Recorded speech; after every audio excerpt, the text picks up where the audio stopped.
পাকিস্তান চিরবৈরী দুই দেশ।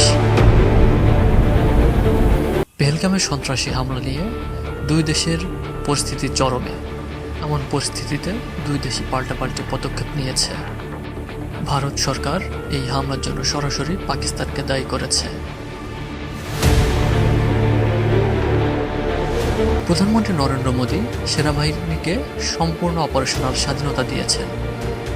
ভারত পাকিস্তান কূটনীতিকদের বহিষ্কার করেছে, ইন্দাস পানি চুক্তি স্থগিত করেছে এবং সীমান্ত বাণিজ্য ও ভিসা কার্যক্রম বন্ধ করেছে।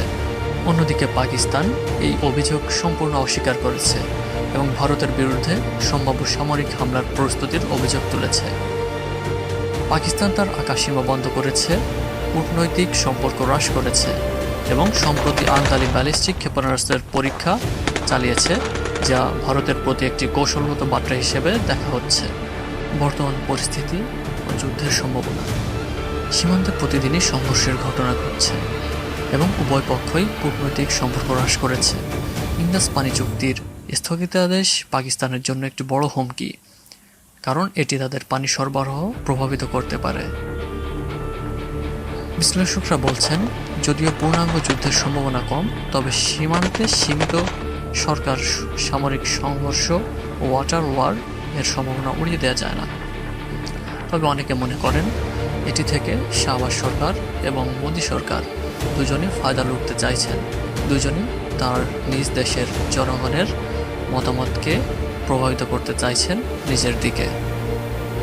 পেহেলগামের হামলা কেবল একটি সন্ত্রাসী ঘটনা নয়, এটি ভারত পাকিস্তান সম্পর্কের একটি সংকটময় মুহূর্ত।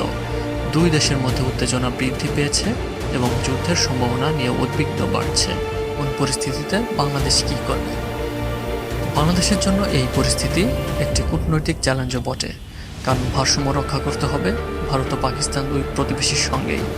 শান্তির বার্তা, মানবিক সহায়তা এবং নিজের নিরাপত্তা রক্ষা, এই তিনটি পথে বাংলাদেশের কার্যকর ও গঠনমূলক ভূমিকা রাখতে হবে।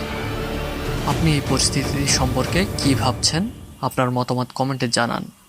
ভিডিওটি ভালো লাগলে লাইক দিন, শেয়ার করুন এবং আমাদের চ্যানেলটি সাবস্ক্রাইব করতে ভুলবেন না। এরকম অসংখ্য ভিডিও পেতে আমাদের সাথেই থাকুন।